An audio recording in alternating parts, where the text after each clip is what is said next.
Kunja Bihari.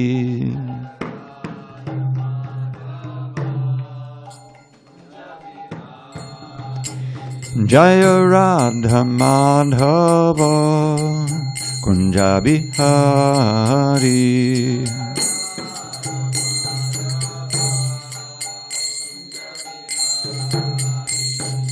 Gopi Janavallabha Girivaradhari.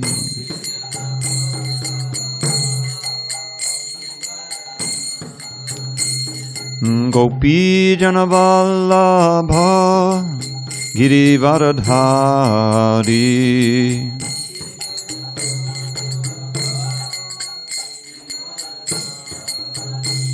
Yashodanandana Bhajana Ranjana.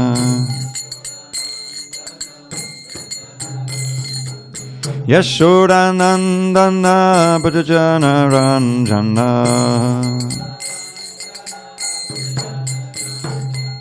Yamuna Tira Vanachari.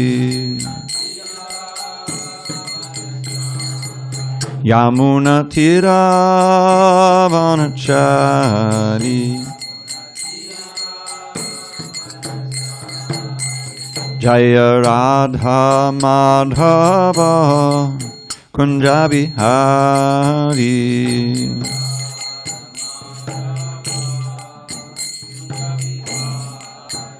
Jaya Radha Madhava Kunja Bihari.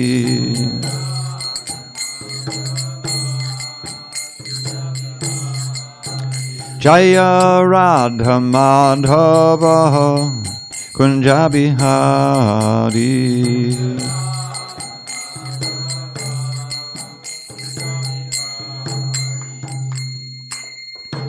Jai Mr. Pad Paramahansa. Padurikacharya Ashtotar that Sri Srimad Divine Grace Srila A.C. Bhakti Vedanta Swami Prabhupada ki Jai. ISKCON BBT Founder Acharya Srila Prabhupada ki Jai. Jai Om Vishnupad Paramahansa Padurikacharya Ashtotar that Sri Srimad His Divine Grace Srila Bhakti Siddhanta Saraswati Thakur ki Jai. Ananda Kokti Vaishnavinda ki Jai. Namacharya Srila Haridas Thakur ki Jai. Grantaraj Srimad Bhagavatam ki Jai, and Samaveta Bhaktavrinda ki Jai. All glories to the assembled devotees. All glories to the assembled devotees. All glories to the assembled devotees. All glory to Sri Guru and Gauranga. Narayanam Namaskritya Narang Chaiva Narottamam Devim Saraswatim Vyasam Tato Jayamudiri. Before reciting the Srimad Bhagavatam, which is our very means of conquest, we should offer our respectful obeisances unto Lord Narayan, the Supreme Personality of Godhead, unto Narayan Rishi, the supermost human being, unto Mother Saraswati, the goddess of learning, unto Srila Vyasadeva, the author, and unto Srila Prabhupada, the translator, commentator, and our spiritual master. Can we lower this just a little bit? Thanks. Nashta prayesha badreshu Nityam Bhagavata Sevaya Bhagavatuttama Shloke Bhakti Bhavati Naishtiki. By regular attendance in classes on Srimad Bhagavatam and by rendering devotional service to the pure devotee, all that is inauspicious within the heart is destroyed almost to nil, and loving devotion to the Supreme Lord, who is glorified in transcendental songs, is established as an irrevocable fact. Om Namo Bhagavate Vasudevaya. Om Namo Bhagavate Vasudevaya. Om Namo Bhagavate Vasudevaya. Now, I'm 95% sure, but text 13, right? Okay. Okay. On this 22nd day of November, 2021 in San Diego. Sorry. We're reading from Srimad Bhagavatam, translation and commentary by His Divine Grace A.C. Bhaktivedanta Swami Prabhupada. And we are in the 5th canto, the creative impetus, 8th chapter, description of the character of Bharata Maharaj, text number 13. Hare Krishna Prabhu, I think it's text 12. Nope. Okay. I gave the last class, and I remember reading Okay, that. Prabhu. We read 2 last time. Okay, it's prose. I'll chant it myself. Patishucha mugda bhavena tatta tatta vishakta mati pranaya bhara vidyaha karpanyat skandenod bahati evam utsanga udasi chadhayo palalayan mudam padamam avapo. Patishu. Sorry. On the forest paths. Cha. Also. Mugda bhavena. By the childish behavior of the deer. Tatra tatra. Here and there. Vishaktamati. Whose mind was too much attracted. Pranaya. With love. Bhara. Loaded. Vidyaha. Whose heart. Karpanyat. Because of affection and love. Skandhena, by the shoulder. Udvahati, carries. Evam, in this way. Utsange, sometimes on the lap. Udasi, on the chest while sleeping. Cha, also. Adhaya, keeping. Upalalayan, fondling. Mudam, pleasure. Padamam, very great. Avapa, he felt. Translation. When entering the forest, the animal would appear very attractive to Maharaj Bharat due to its childish behavior. Maharaj Bharat would even take the deer on his shoulders and carry it due to affection. His heart was so filled with great love for the deer that he would sometimes keep it on his lap or, when sleeping, on his chest. In this way, he felt great pleasure in fondling the animal. Purport. Maharaj Bharat left his home, wife, children, kingdom, and everything else to advance his spiritual life in the forest. But again he fell victim to material affection due to his attachment to an insignificant pet deer. What then was the use of his renouncing his family? One who is serious in advancing his spiritual life should be very cautious not to become attached to anything but Krishna. Sometimes, in order to preach, we have to accept many material activities. But we should remember that everything is for Krishna. If we remember this, there is no chance of our being victimized by material activities. So I'm going to read the next verse as well, just the translation and purport. When Maharaj Bharat was actually worshipping the Lord or was engaged in some ritualistic ceremony, although his activities were unfinished, he would still, at intervals, get up and see where the deer was. In this way he would look for it, and when he could see that the deer was comfortably situated, his mind and heart would be very satisfied, and he would bestow his blessings upon the deer, saying, "My dear calf, may you be happy in all respects." Purport. Because his attraction for the deer was so intense, Bharata Maharaj could not concentrate upon worshipping the Lord or performing his ritualistic ceremonies. Even though he was engaged in worshipping the deity, his mind was restless due to his inordinate affection. While trying to meditate, he would simply think of the deer, wondering where it had gone. In other words, if one's mind is distracted from worship, a mere show of worship will not be of any benefit. The fact that Bharata Maharaj had to get up at intervals to look for the deer was simply a sign that he had fallen down from the spiritual platform. And then one more. If Bharata Maharaj was sometimes could not see the deer, his mind would be very agitated. He would become like a miser who, having obtained some riches, had lost them and had then become very unhappy. When the deer was gone, he would be filled with anxiety and would lament due to separation. Thus he would become illusioned and speak as follows. Purport. If a poor man loses some money or gold, he at once becomes very agitated. Similarly, the mind of Maharaj Bharata would become agitated when he did not see the deer. This is an example of how our attachment can be transferred. If our attachment is transferred to the Lord's service, we progress. Srila Rupa Goswami prayed to the Lord that he would be as naturally attracted to the Lord's service as young men and young women are naturally attracted to each other. Sri Chaitanya Mahaprabhu exhibited such attachment to the Lord when he jumped into the ocean or cried at night in separation. However, if our attachment is diverted to material things instead of to the Lord, we will fall down from the spiritual platform. Om Jnana Timarandasya Jnanandana Shalakaya Chakshu Unmilatam Mena Tasmai Shri Gurave Namaha. I was born in the darkest of ignorance, but my spiritual master Srila Prabhupada opened my eyes with the torchlight of knowledge. I offer my humble obeisance unto him and all members of Sri Parampara. The disciplic succession. So I kind of overdid it last night, and so my voice, that's why I was supposed to lead the kirtan today, but I didn't. But so forgive me. So we're reading more and more about King Bharata in his renowned stage. He became so advanced in love for Krishna, attraction to Krishna. He was on the Bhava platform. And yet, due to circumstances beyond his control, he was placed with this challenge of this helpless little fawn who had no other shelter but him. And being a kind Vaishnav, he naturally helped the deer, and he became very attached to the deer. And we're describing here this extraordinary attachment that's beyond practically anything in ordinary material sense.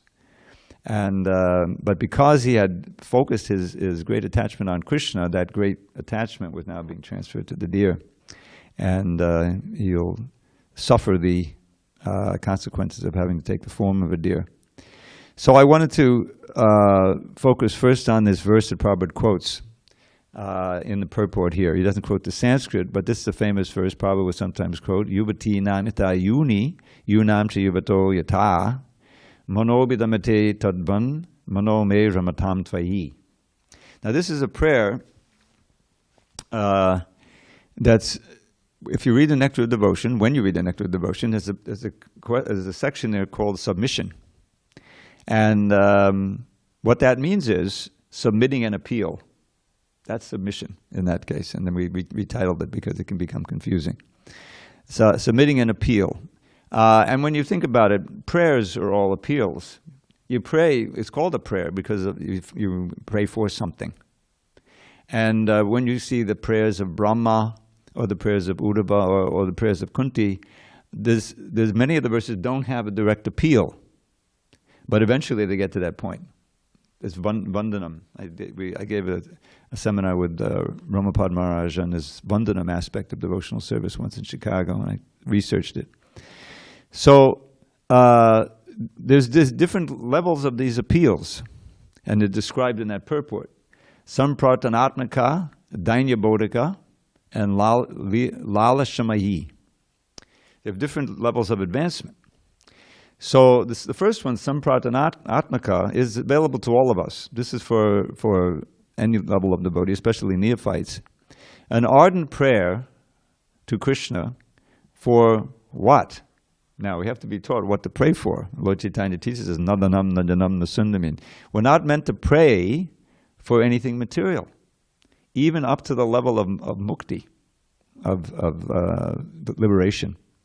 And Lord Chaitanya in this famous verse says that, Nadanang nadanang nasundarim kapitang vajagati shikamaye mama janmani janmani shure bhavatad bhakti rahoituki tvai. It says, wealth and women, followers, the fruits of mundane piety, liberation from this world of limitless anxiety. For me, O Lord, these common goals have not the slightest worth. Let me serve you purely now and in each future birth. So he's praying for ahoituki bhakti. Ahoituki means without a cause. The word hetu means cause. In this case, it means material motive. Material motive. The word is commonly used. It appears again and again. So he's teaching us how to pray. And in this verse, Rupa Goswami is giving us another example of this Samprathanapaka prayer that we can all offer to Krishna. And he's saying just as young girls are attracted and infatuated with a young boy, or young boys are attracted and infatuated with a young girl, similarly, let my mind take pleasure only in being attracted to you. It's a prayer like that. Which means that we're in ordinary consciousness, or even when we begin devotional service, we have all kinds of attractions. Our minds are attracted here and there due to our conditioning over many, many lifetimes. So that's a given. And the whole process of devotional service, as has been pointed out in the purports, and I've been saying whenever I give class, is to transfer our attachment and our affection and all of these things that comes up again and again here, from matter to spirit. And sometimes that can be a painful thing. Family life can be very, very entangling. There's so many affections and attachments that develop there. And as I'm sure you all know, that at a certain point, the prescription is one has to, when you still have some health and vitality, right? The man is supposed to leave by 50, or at least have vanaprastha, so that there's a progressive detachment from the entanglements that come from materialistic family life. So, how do we become attached to Krishna? Well, the primary reason is chanting the holy name. The holy name is Krishna, right? What is that verse? Nama Chintamani Krishnas Chaitanya Rasa Vigraha Purnak Shuddho Nityamukto Abhinatva Nama Namino. The last line is the key. Abhinna means separation. And abhinna means no separation, no difference. So this says the holy name is non-different from Krishna. There's no separation.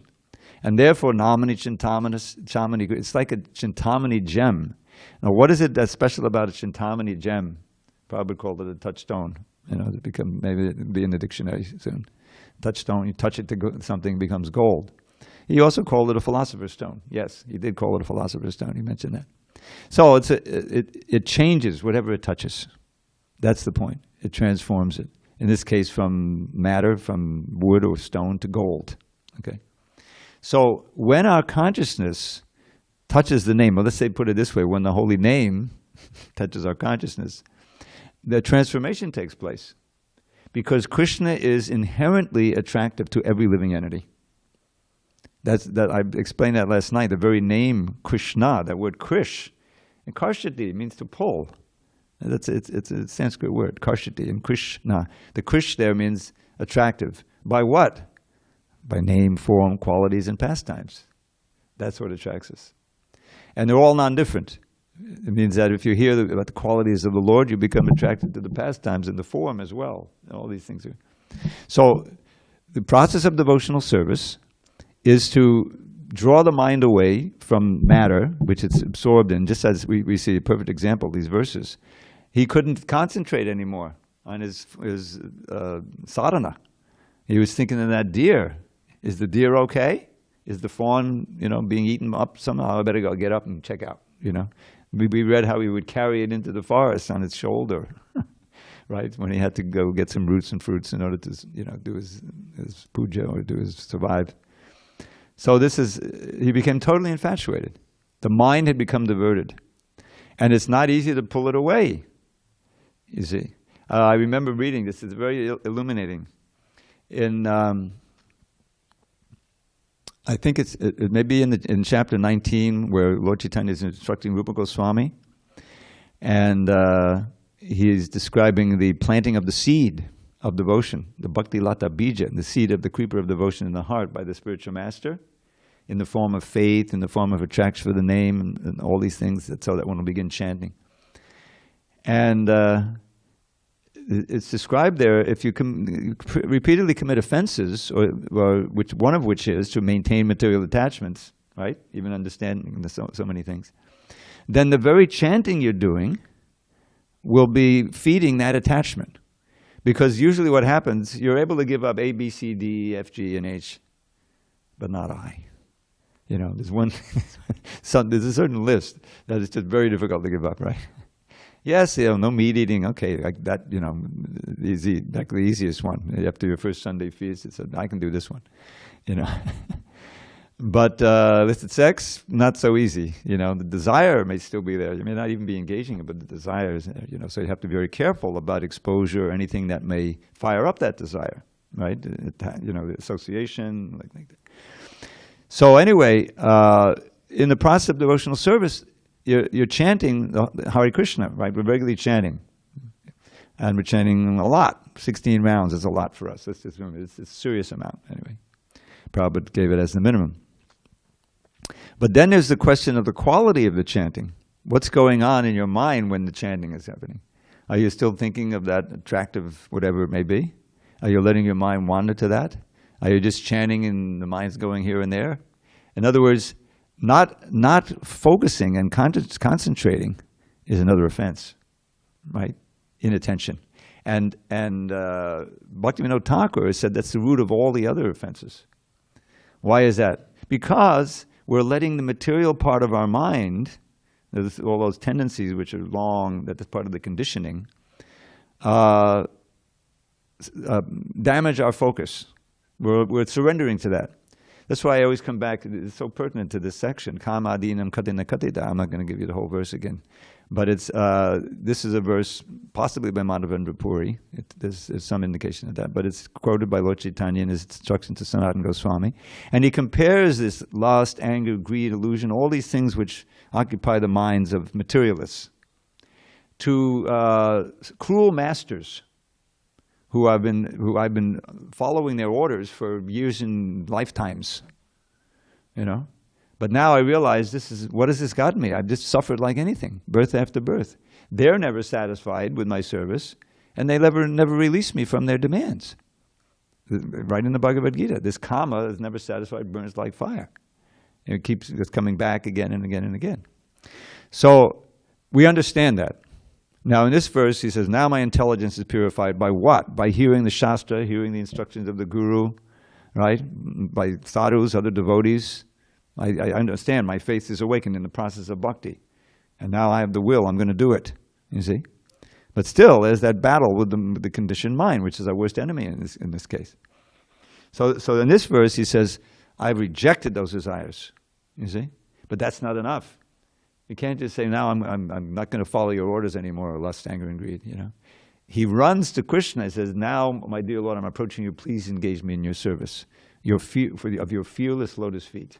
Fearless means which give fearlessness. Why is there so much fear? Because when we understand our situation, we're in the grips of these unwanted desires and impulses and things that take our mind away from Krishna. And we need shelter from them. We need shelter of Krishna in order to be able to resist that. And it's like a disease, to be cured ultimately of that disease. So that's the situation we find ourselves. It's a battle. And we have all, Krishna's on our side and all the acharyas and everything. We have all the facility. But it's up to us to take advantage of it, to take advantage of that. And that's one of the lessons here. Now, Srila Prabhupada works so hard to give us the holy name, the great treasure, which is our main central means of advancement and safety. But he also gave us these temples. He gave us these invaluable books. English is a crazy language. You have the word valuable and invaluable. Usually in will be negate something. Action, inaction. Okay, but no, invaluable means more valuable, super valuable. Go figure. Anyway, but we know what it means, right? So invaluable means you cannot put a value on it. It's so valuable. Why? Because it gives us the opportunity, these books, to purify the intelligence, which is essential in order to have the will, in order to control the lower self and wean the senses and mind away from these attachments that have been building in our minds for thousands of births. So the books are so important. So I wanted to share something with you. The Chaitanya Charitamrita is a treasure from beginning to end. There's no question about it. But I remember when I first read it, I came across these instructions to Sanatana Goswami, and those are the most detailed instructions we have that you have with Sambandha, Abhideya, Prayojana. He goes through systematically. There's different chapters for each one. So in chapter 21, there's Lord Chaitanya is describing some technicalities, the different kinds of Manvantara avatars and the different Shaktivesha avatars. He's making it very detailed. And then he kind of goes into ecstasy, and it's described. I'll just read some of these translations, because this is how we can become attracted to Krishna. This is how we can become attracted to the form and qualities and pastimes of Krishna, as well as the basic thing of the name. So this is Madhya Lila, chapter 21, text 99. Now remember, the chapter is titled The Opulence and Sweetness of the Lord. When Lord Chaitanya was describing the opulences and spiritual potencies of Krishna in this way, there was an awakening of love for Krishna within him. His mind became immersed in the sweetness of conjugal love, and he quoted the following verse from Srimad Bhagavatam. I won't give you the Sanskrit, just the English. To exhibit the strength of his own spiritual potency, Lord Krishna manifested a form just suitable for his pastimes in the material world. And what it says is Martya Loka, in other words, for his human-like pastimes, which are his original pastimes, most attractive. This form was wonderful even for him, and was the supreme abode of the wealth of good fortune. Its limbs were so beautiful that they increased the beauty of the ornaments worn on different parts of his body. In other words, he dressed the Lord so beautifully and had nice ornaments, But actually, his form is already beautiful and makes the ornaments more attractive. And then Lord Chaitanya continues. Lord Krishna has many pastimes, of which his pastimes as a human being are the best. His form as a human being is the supreme transcendental form.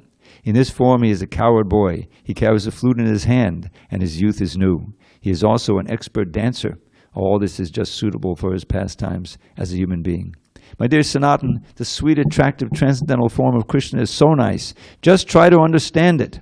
Even a fractional understanding of Krishna's beauty can merge all three worlds in the ocean of love. He attracts all living entities within the three worlds. So it goes on here, and details of the attractive form of Krishna. And this is a way, this is a means. These words can help us. We can sit and we can read to each other, or out loud is more effective. There's beautiful verses here in the Sanskrit, which I can show you how to chant. They're not that hard. And this is how the mind can be attracted to Krishna. We can cultivate that attraction. That's very important. Now, in the process of our chanting the holy name, which we all do systematically, this idea, I'd say, this prayer, that I read, just as girls like to be attracted to a young boy, or the prayer, say, of Queen Kunti, which is of a similar nature. Tvaime ananya vishaya matir madhupate sakrit ratamun bhataradha gange vaugmadanviti. O Madhu's Lord, please ever fill my mind with thoughts of thee, not any other kind. As Ganges' torrent flows into the sea, let all my love flow constantly to thee. So where's the law? Where's the rule that any one of us cannot come before Krishna and offer that prayer? We obviously can, right? So we should take advantage of these. That's what they're meant for, to embrace these prayers. I can relate to this prayer. Let me come before Radha Giridhari and offer this prayer ardently, and mean it. Now, and then when we chant, we can also be thinking. We can also be having that idea, as well as the knowing that the sound itself. I explained that last night. Krishna, the Krish is the attractive nature. It means all of Krishna's attractive qualities, and they're all there in that one syllable. That's what it means. The absolute nature of the holy name. It's inconceivable, but it's true, and it works. That's why we're all sitting here. We chanted Hare Krishna. And so while we chant, we can be praying to the holy name, which is Krishna. Please let me have full attraction unto you. Let me focus on you completely, and let me not be diverted to anything else. That prayer can be part of our chanting, because we have to pray. Right? Prabhupada says it's a prayer. It's a prayer. O Radha, O Krishna, please engage me in your service. So part of that service is cultivating attraction for the beauty of Krishna. Seeing, describing, telling other devotees. I remember back in Brooklyn one of the things they encourage us to do, to remind each other of how the deities were dressed, or ask each other, do you remember how the deities were dressed? You know? Oh, yes, he had that beautiful red with the gold, you know, and the garlands of roses, you know? And this way, the remembrance of the deity comes up and you become enthralled. And that mental cultivation of Krishna consciousness is all important. Because the thing is, it's easy. You know, the mind is very tricky. That you get into kind of a state of that, okay, I'm chanting my rounds now, but you're habituated to space out, to think of other things. What's going to happen tomorrow? What about that test? What about the job? You know, so many different things. And rather than simply be completely focused on the sound of the holy name. Because that sound, and Prabhupada reiterates again and again. I'm working on a book, I think I mentioned it last night, and Jayavada Swami wrote about kirtan standards. And Bhakti Vikas Swami wrote a book. Did you have that? He's quoting from that book a lot. And basically it's trying to, Prabhupada was very upset when devotees would add anything to the Hare Krishna mantra, or when they wouldn't emphasize the chanting as much. They'd get into a thing. I remember I used to chant it myself on the street. Go Nityananda Bo, Hari Bo, Hari Bo. We used to chant that in Miami. Yeah. And then Go Shri Advaita Bo, Hari Bo, Hari Bo. Now I used to feel uncomfortable with that out on the street, because these people can't, I mean, they may recognize Hare Krishna, you know, which is what they need to hear, and we're giving this with who knows what that is, you know. We were getting enlivened by it. But Prabhupada didn't want that. He didn't want all of these, you know, extras coming in, especially when we make them up ourselves. These were brought in from, if you go to Bengal, like chant all kinds of things, and devotees would go into Mayapur, they would bring this back, you know, like that. Now, it's not that everything is forbidden. Nitai Gauranga is definitely approved, so we don't have to worry about that one. And it's another song, another mantra. How does it go? Radha, Jaya Jaya. No. No. Now I forget. It just goes to show. Govinda Jaya Jaya Gopala Jaya Jaya Radha Ramana Hari Govinda Jaya Jaya. Prabhupada himself sang that, and he approved that, you know. Not a lot on the street so much, but if in the temple, you know, we know it. But basically, in other words, he wanted us to really get absorbed in the Hare Krishna mantra, which is the Taraka Brahma for the age. It's that manifestation of the spirit of Krishna, which is actually in the Shastra for deliverance of in this age.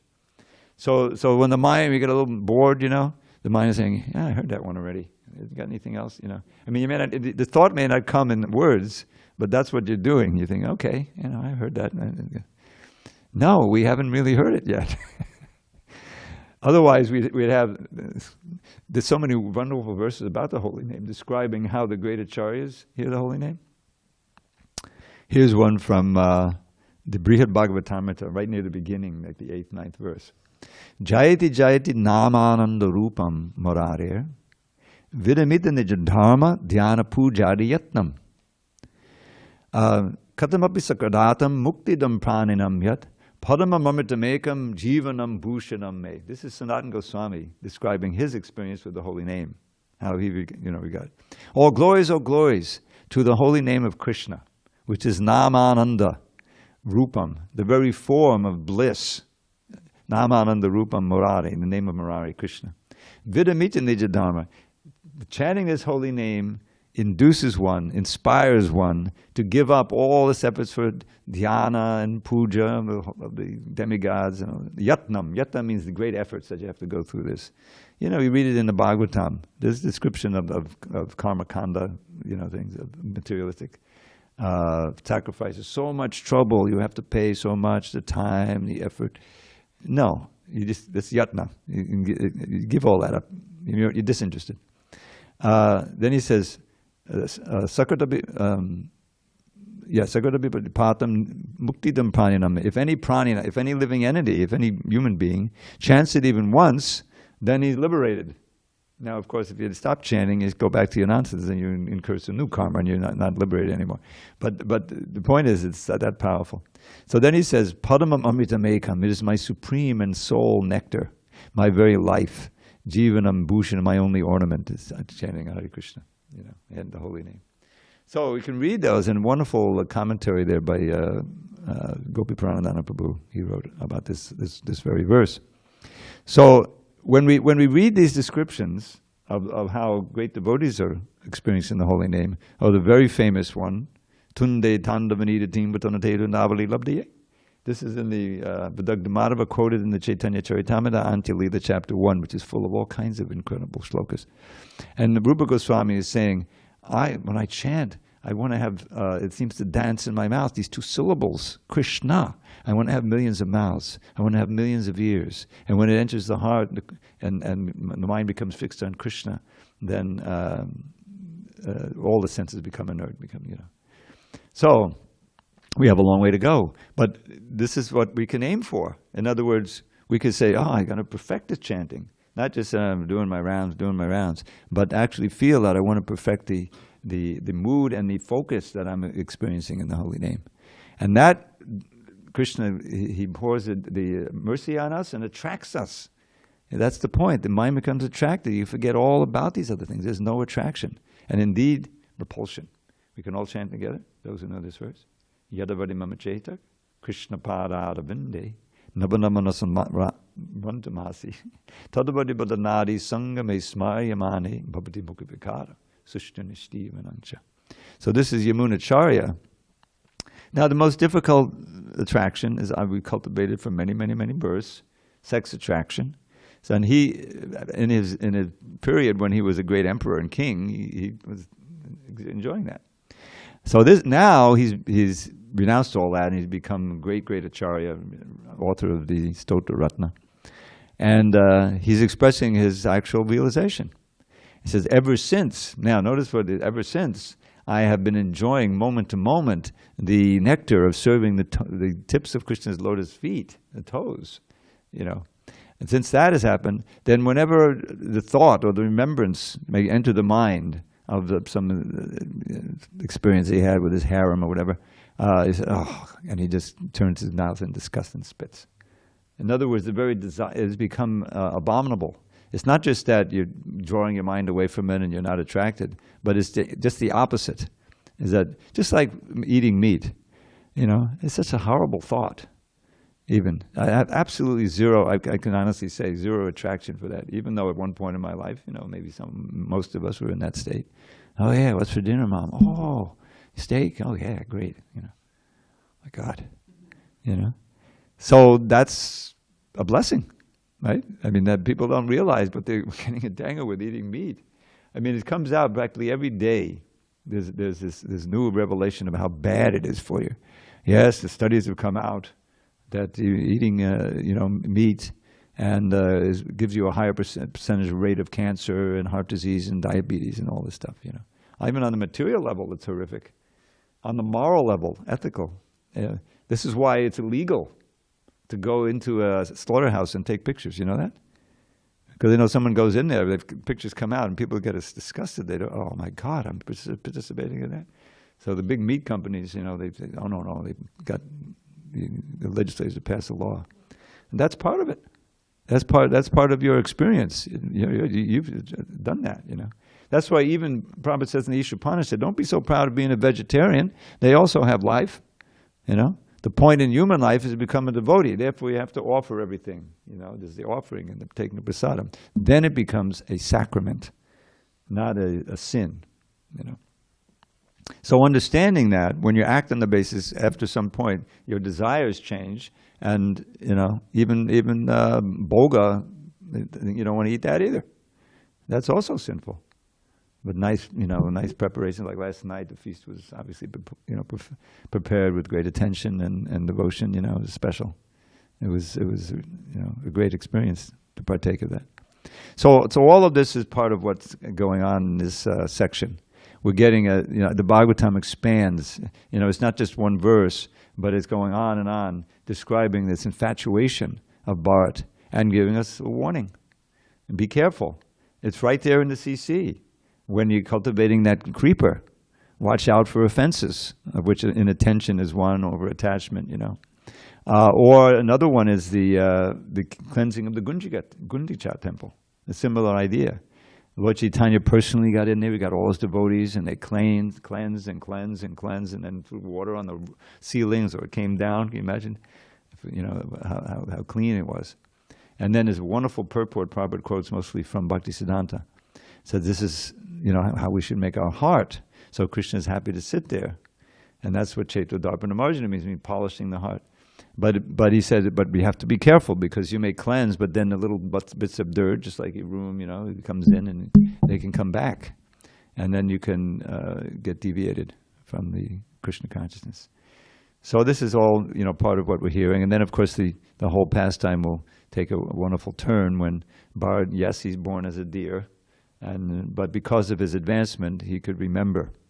And so you can imagine how regretful he was in that deer body. He took advantage. I think it mentions how he would hang out near the ashram of the devotees and hear Krishna Katha even as a deer. But then in his next life, he said, all right, I'm not even going to speak. They're not even going to, I'm just going to meditate inside. Anyway, but this is all very instructive for us, and Prabhupada is giving us his wonderful purports here. And it's not complicated. The lesson is quite easy, and we have so much facility. But it's upon us, incumbent upon each one of us, to act on that knowledge. And even though, and this is what austerity means, even though our senses and mind may be saying, no, don't do that, do this. Say, no, I must do this, and avoid that, because this is for my ultimate good. Shreyas as opposed to preyas. And now Bharata has gotten himself entangled here in this incredible infatuation. And naturally, he's going to die thinking of the deer. So we want to leave our body in a great example of Raj, completely absorbed in Krishna Katha, Krishna remembrance, and chanting the holy name. All righty.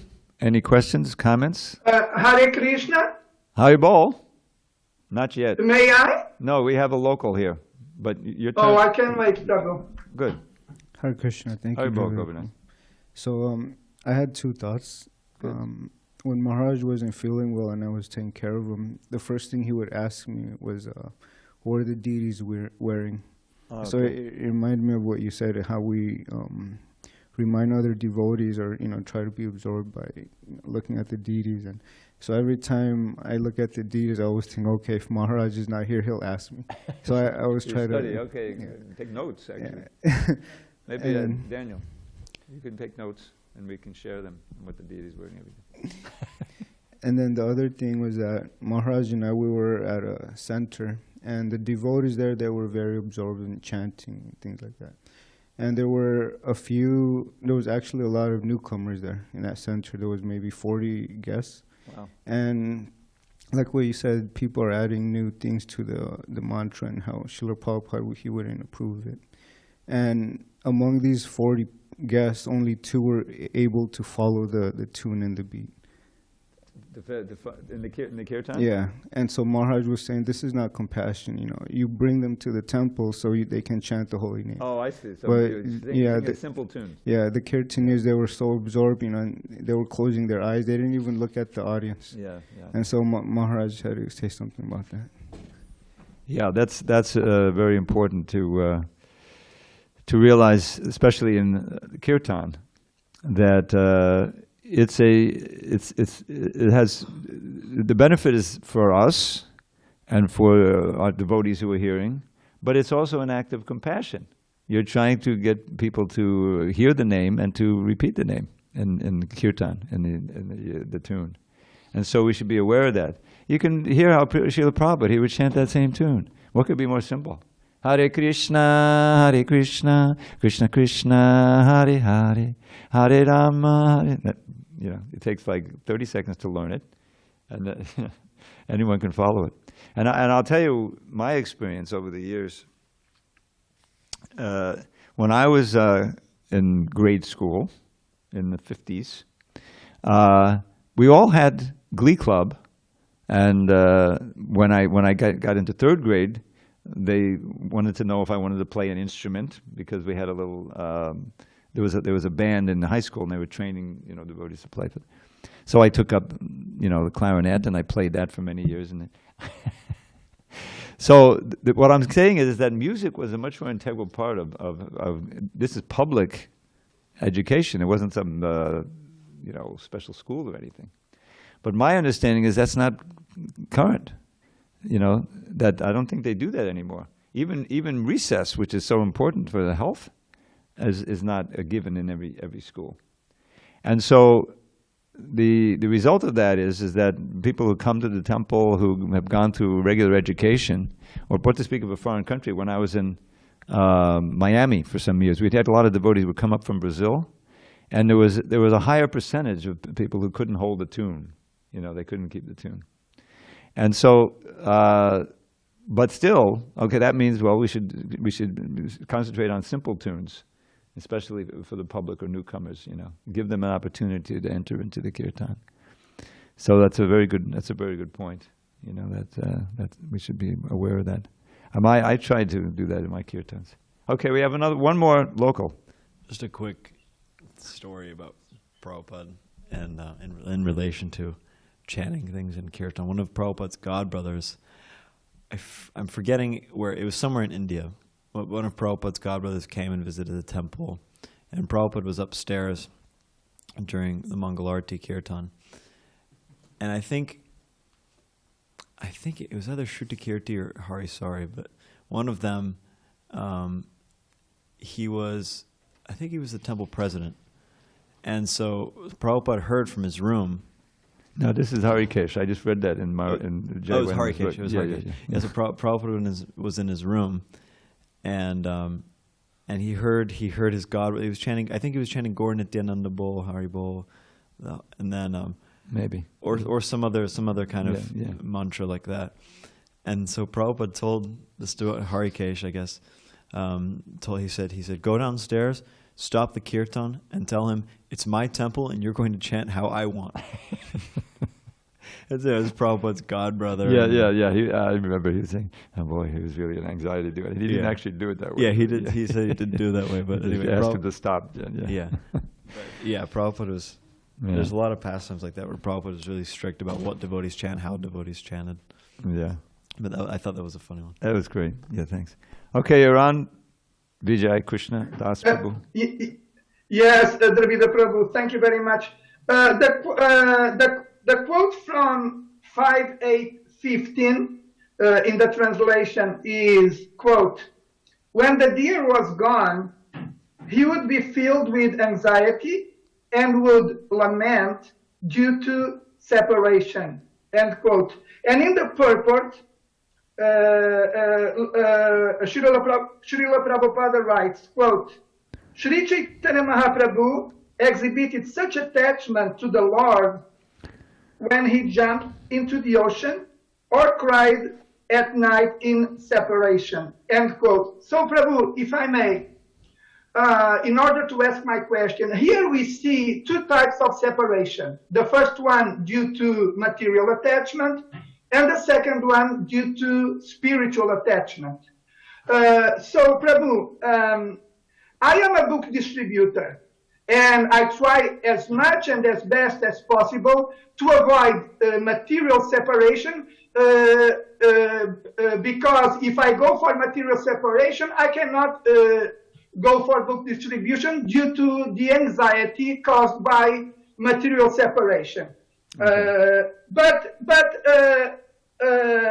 what I see in relation to the second type of separation, spiritual separation, is that the will for going to jump into the ocean may happen. So how can I go for book distribution if my will, spiritual will, is to go to the ocean and jump into it? So my question is, isn't that the two types of separation could be there creating disturbance against my seva? No. The answer is no. Here's the difference.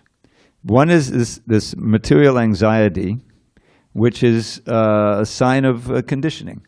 We know that, progressively when you advance, Brahma Bhuta Prasadama, no shochati nakanchati. Right? As you're advancing, you're becoming more and more detached from material anxiety and hankering and anxiety, shochiti, lamentation. So now when the Lord Chaitanya, this is way beyond that. In other words, Lord Chaitanya, when he's in Jagannath Puri and the Antya Lila, and he's exhibiting things, this is one of the, he jumps into the ocean in separation from Krishna. He's not preaching to the conditioned souls there. He's giving the example of the highest level of Mahabhava and separation, and this is for devotees. That's why you find who's seeing all this, who's experiencing it, his internal devotees. Srup Damodar Goswami, Ramananda Roy, King Prataparudra sometimes, So for us, the anxiety can be channeled in anxiety for helping these poor conditioned souls who are like walking off a cliff and going to hell. Right? You go outside and you can see everybody is in a very bad state here. They're completely conditioned and attached, performing sinful activities. The only hope for them is somehow turning their consciousness to Krishna. And the best means is through Prabhupada's books. So this is the kind of anxiety that a book distributor developed. This was Prabhupada's anxiety. Why did he, give up his comfortable position in Vrindavan and take up, the dangerous, thankless task of coming to America?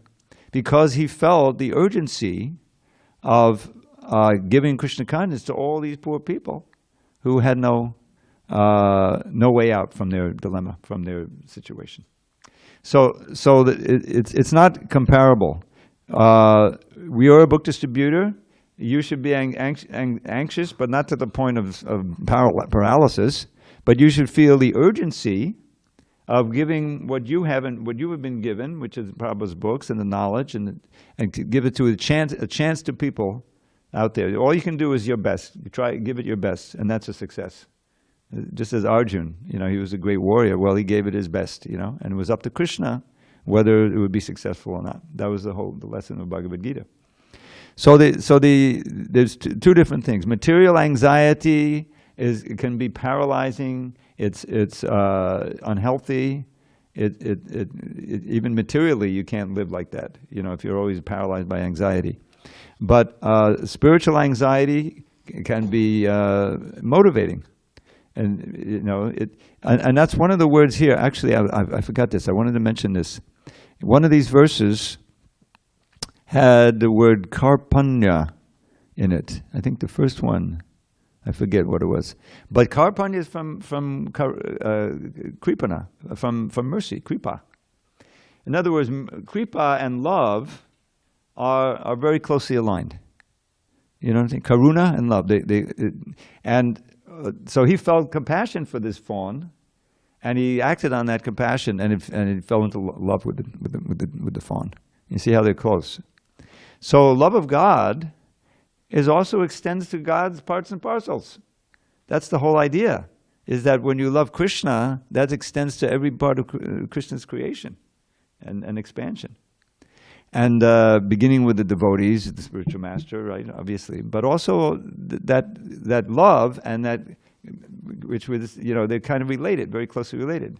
Compassion, meaning, let me help. That's the same that happened with the fawn, right? And then that deepens the attachment on the material side. But on the spiritual side, that awareness and that sense of empathy and the brotherhood, if you will, with all living entities can be a great impetus. So let me help this person to turn toward Krishna so that they'll be really happy and so that they can come out of their suffering.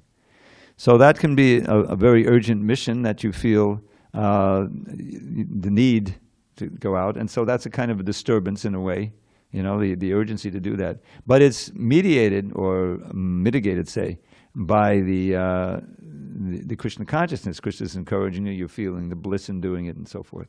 So it's a different, it's not really one or the other. They're incompatible. Lord Chaitanya's anxiety and his separation is not material at all, and it's wholesome. It's the greatest bliss. This is the great paradox. It looked like the worst, suffering. He's rubbing his face against the wall, he's bleeding, he's crying, and yet, this is for the internal devotees, of course. It's put at the Antya-lila. But this is the highest levels of prema bhakti, vipralamba seva. Okay, any other question, comment? Prabhu, if I may say it again, monumental answer to my question. Thank you very much. Hare Krishna. You didn't give me a chance to forbid you to say it, but okay. Thank you. Thank you. Go ahead. Last question. Thank you, Dravida Prabhu. Unless you have something. Okay. So my question, I guess, is kind of like from Vijay's question a little bit, but it's just understanding the attraction of Krishna and finding that attraction so that we can associate. Hold it closer and speak a little associate more with Krishna. Yeah. Find that attraction. So my question is, does it have to be directly Krishna, or can it be of his, like maybe like Radharani or even Prabhupada? Like, could it be that kind of attraction to them, and that's how we see attraction for Krishna? Well, it does say in our song, attraction, affection for the lotus feet of the spiritual master is the best means of advancement. But the great devotees, we had a great example of it last night with these remembrances of Raj, how when some devotees in Mayapur, they were on Zoom, whatever, and they were starting to sing his praises, he didn't want to hear it. You remember that? He was shaking his no, and his wife said, no, he doesn't want to hear that. So the point is that the devotees, the flow of their love is always toward Krishna. In other words, that's like 24 hours a day, right? The chanting, remembering, And everything related to Krishna, especially directly related, becomes lovable by that. In other words, that's the basis, is that attraction to Krishna. And then, therefore, you're definitely attracted and appreciative of those who also love Krishna. You see what I'm saying? It's just like a big family. The mother and father are there and happy. And so you have your brothers. What's it about your brother or your sister that's attractive? Well, I know they look something like, the parent, they look something like me, I grew up with them. And so the attraction is there, it kind of grows. But in the transcendental world, that attraction is primarily to Krishna. If you weren't chanting Hare Krishna, nothing would happen. You see? So that primary attraction is to Krishna. But as he points out, those who are devotees of my devotees are even more dear to me, right? They're my real devotees. So what is it that, what is it that you would get when you would associate with Raj, during all those years when he was preaching? You get Krishna. You get some insight or description of the pastimes of some of his devotees. So it all takes you back to the same root, which is Krishna. So I wouldn't say it's one or the other. If the fact is, if you develop your Krishna consciousness, you'll be attracted to all the devotees. You'll have nice demeanor, and you'll want to take care of Krishna's temple and everything because it's pleasing to Krishna. It helps, like that. So that's how the science works. All glories to Srila Prabhupada. Hari Hari Bol.